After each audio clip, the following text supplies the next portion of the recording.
यावर चचा को जी। तालीम देते थे मौलाए कायनात आके, ठीक है ना। ये तालीम दी जाती है, जी। ये ऐसे नहीं आती ये चीज़ें, ये तालीम दी सही। जाती है, ये ऐसे नहीं आती। कुरान जो मैंने उस दिन बात कही थी, अगर हरूफ अबजद का मोहताज है तो वो कुरान नहीं हो सकता, वो किसी चीज़ का बिल्कुल। मोहताज नहीं है।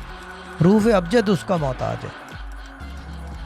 सही। हरूफ अबजद सिर्फ एक काम करता है, उसको मैथमेटिकली बाउंड करता है, बाइंड करता है, बाउंड भी नहीं बाइंड करता है, उसको कंबाइन करता है, क्योंकि नंबर्स डोंट लाई।